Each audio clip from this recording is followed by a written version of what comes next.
Okay, we're going to continue our study with the Abomination of Desolation. Just a quick view of Bismarck, North Dakota, 7:30 in the morning.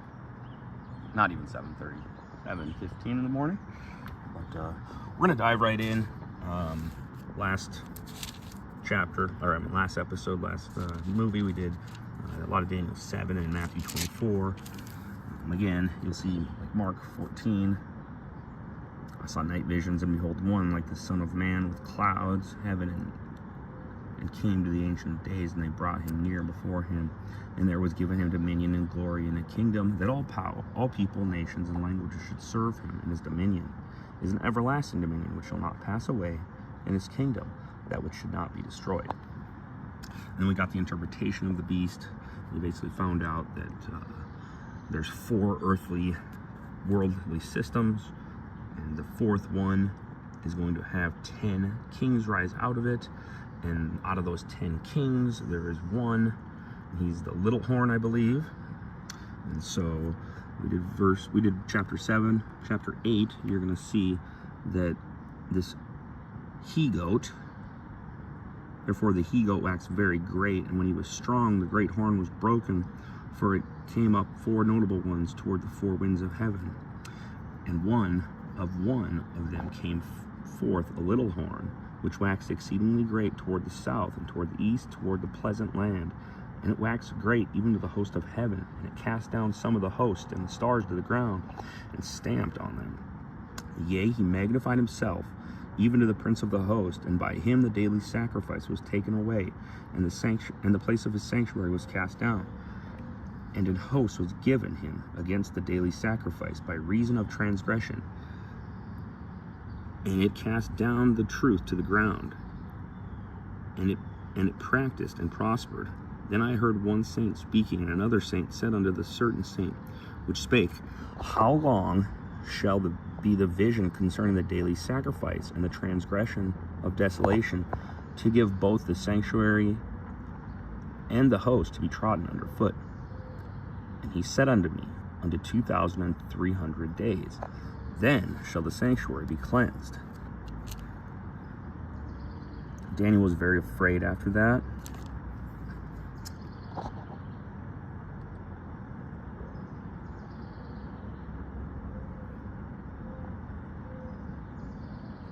So now we find out in verse 19, and he said, Behold, I will make thee known what shall be in the last end of the indignation, for a time appointed that the end shall be.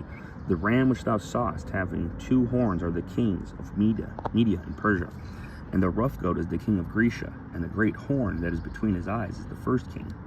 Now that being broken, whereas 4 stood up for it, 4 kingdoms that shall stand up out of the nation, but not in his power. And in the latter time of their kingdom, when the transgressors are come to the full, a king of fierce countenance and understanding dark sentences shall stand up, and his power shall be mighty, but not by his own power. And he shall destroy wonderfully, and shall prosper and practice, and shall destroy the mighty and the holy people.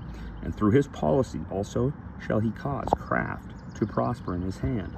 And he shall magnify himself in his heart, and by peace shall destroy many. He shall stand up against the prince of princes, but he shall be broken without a hand. And the vision of the evening and the morning which was told is true, wherefore shut up thou the vision, for it shall be for many. And I, Daniel, fainted and was sick certain days. Afterward I arose and did the king's business, and I was astonished at the vision, but none understood it. Again, here in Daniel 8, we have some, I would say, cryptic scriptures, but I do believe that this is talking, verse 11 is talking about the Antichrist, the man of sin, the son of perdition, whatever title you want to call him. Some people don't like the word Antichrist, but this man in the end days that is going to magnify himself above all that is all, called God. And so that there, verse 11, he magnified himself even to the prince of the host, and by him the daily sacrifice was taken away, and the place of his sanctuary was cast down. I believe that's the Abomination of Desolation, or a reference to it for sure. And then you get this here, the rough goat, you get is the king of Greece, right? And it says, Now that being broken, whereas four stood up for it, four kingdoms shall stand up out of the nation, but not in his power. And in the latter time of their kingdom, when the transgressors are come to full, a king of fierce countenance, so it's going to be someone who has like a really strong appearance and understanding dark sentences, so he's going to be very smart, shall stand up. This person is going to rise up, and his power shall be mighty, but not by his own power, because he's working by the power of Satan. And he shall destroy wonderfully, and shall prosper in practice, and shall destroy the mighty and the holy people. And through his policy also shall he cause craft. That's talking about witchcraft. So like when it talks about like signs and wonders and satanic miracles in the book of Revelation, it's through witchcraft. It's through the devil. And he shall magnify himself in his heart, and by peace shall destroy many. He also shall stand up against the prince of princes, but he shall be broken without a hand. He's going to stand up against God. God's going to crush him.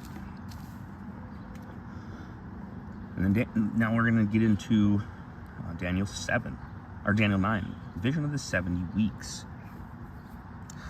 For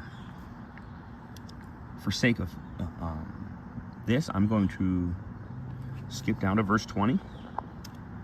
And while I was speaking and praying and confessing my sin and the sin of my people Israel, and presenting my supplications before the Lord my God, for the holy mountain of my God, yea, whilst I was speaking in prayer, even the man Gabriel, whom I had seen in a vision at the beginning, being caused to fly swiftly, touched me about the time of the evening oblation.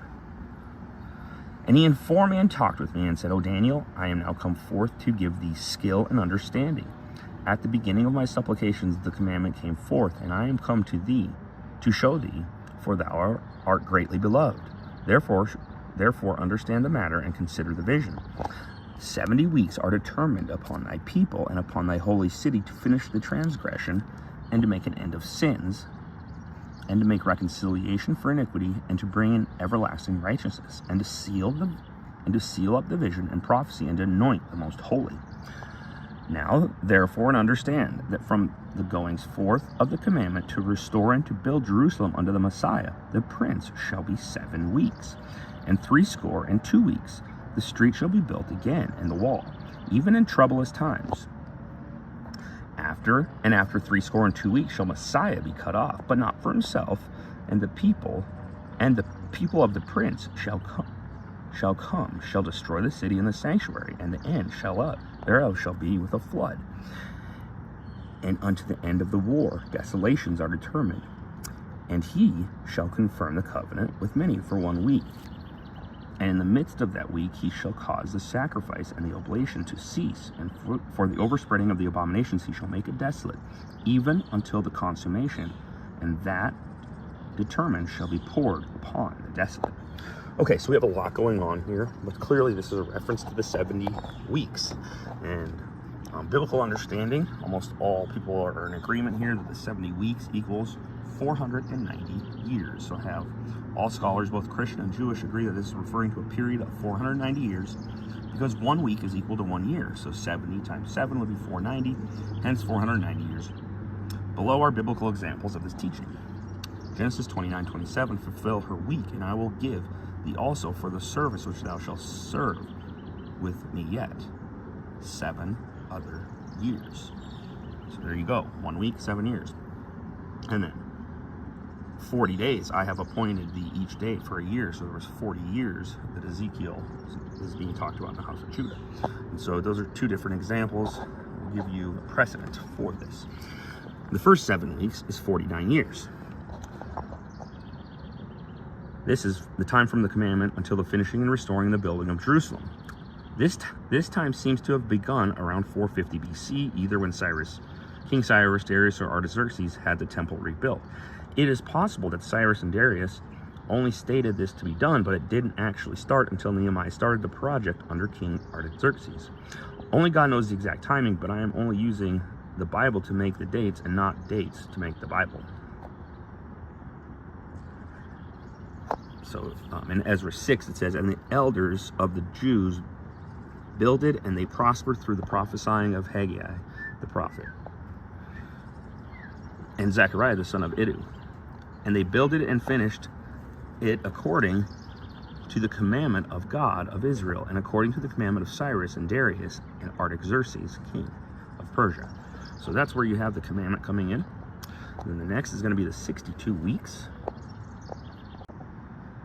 So we have the 62 weeks here, 434 years. So that's it, 62 times 7 would come up to that. So the time before Jesus Christ is crucified for the sins of the whole world, this appears to be the time after the Jews came back to the promised land and restored the temple around 450 BC. It was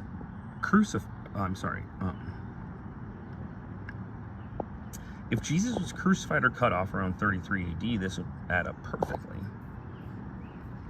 Again, we don't know if that's necessarily exact, but at the end of the day, we do know the 70 weeks is 490 years. We don't know the spacing necessarily in between. There's a space between the 7 weeks, there's a space between the 62 weeks, and then there's a space between the 1 week. And so clearly we do have some differences there.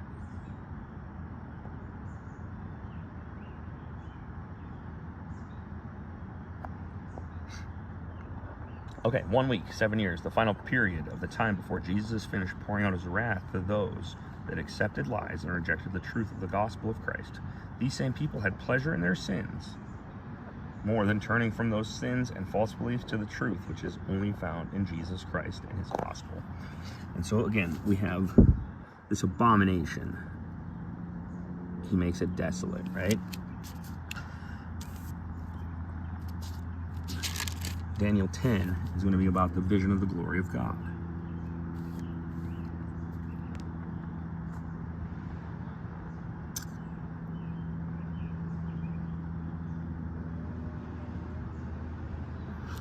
There is one thing that's worth mentioning here, is that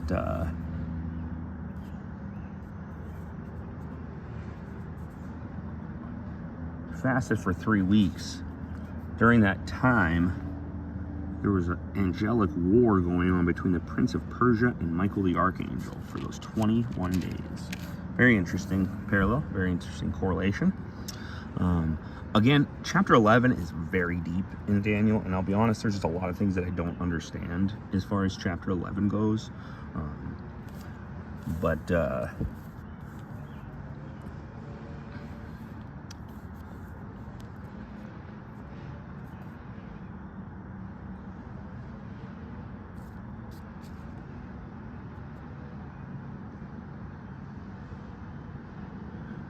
Here you have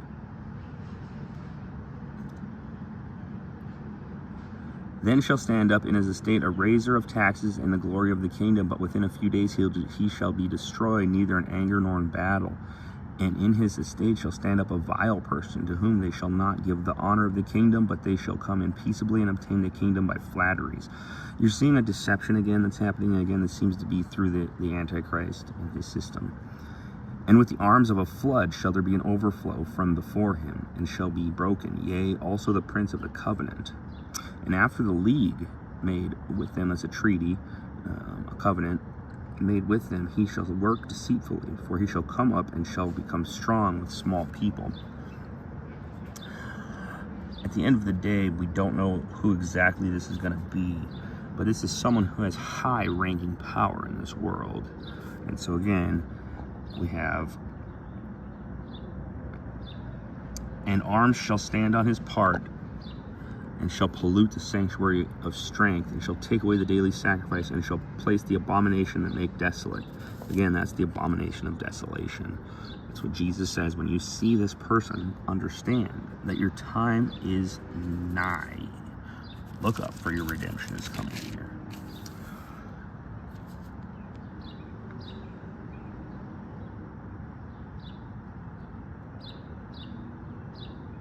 He's a bad person, but he comes in deceitfully, comes in with deception and peace, but he destroys people.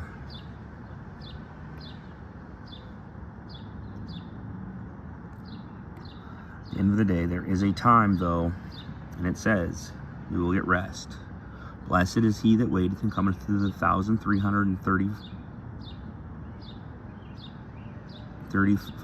1,335 days. but thou go with thy will till the end be, for thou shalt rest and stand in the lot at the end of the days. We're going to rip right into Revelation here.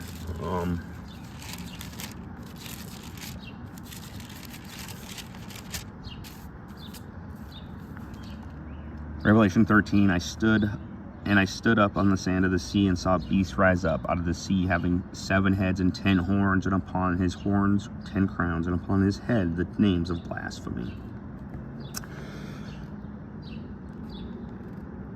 And I saw one of his heads as it was wounded to death, and his deadly wound was healed, and all the world wondered after the beast. And they worshipped the dragon, which gave power unto the beast. And they worshipped the beast, saying, Who is like unto the beast? Who is able to make war with him?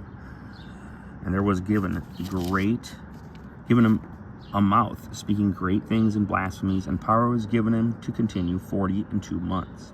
Again, that's the 3.5 years that the Antichrist reigns. He was given power. And he was, it says right here, and it was given unto him to make war with the saints and overcome them. The power was given him over all kindreds and tongues and nations, and all that dwelt upon the earth worshipped him, whose names are not written in the book of life of the Lamb slain from the foundation of the world. If any man have an ear, let him hear. Again, you are seeing a person that has a lot of power. And it says right here, and deceiveth them that dwell on the earth by the means of those miracles which he had power to do in the sight of the beast, saying to them which dwell on the earth, they that should make an image to the beast, which had the wound by a sword and did live. And he had power to give life unto the image of the beast, and the image of the beast should both speak and cause, that as many should not worship the image of the beast should be killed. And he causeth all, both small and great, rich and poor, free and bond, to receive the mark in their right hand and in their foreheads, and that no man might buy or sell, save he have the mark, or the name of the beast, or the number of his name. Here is wisdom, let him understand it. Understanding, count the number of the beast, for it is the number of a man, and his number is 666. You're going to get a retelling of the same situation here. This final kingdom, the 10 horns which thou sawest, are the 10 kings, right? But receive power as kings 1 hour with the beast. There's a power that's given, and they shall make war with the Lamb, and the Lamb shall overcome them. He is Lord of lords, King of kings, and they that are with him are called and chosen and faithful. It doesn't matter what happens. There is going to be a desolation that happens to this world. But when it's all said and done, judgment will come. And the Battle of Armageddon finishes with a pretty quick, swift ending. Verse 19, and I saw the beast and the kings of the earth and their armies gathered together to make war against him that sat on the horse and against his army. And the beast was taken, and with him the false prophet that wrought miracles before him, with which he deceived them that had received the mark of the beast, and them that worshipped his image. These both were cast alive into the lake of fire, burning with brimstone. And the remnant were slain with the sword of him that sat upon the horse, which sword proceeded out of his mouth, and all the fowls were filled with their flesh. Jesus Christ opens up his mouth and destroys all of them that followed the beast and the false prophet. Repent, trust in Jesus before it's too late. If you hear what the Spirit says, respond accordingly. We'll be here. If you have any questions, please let me know. Feel free to not email, but send a message or a post, and I will do my best to get back with you. God bless you.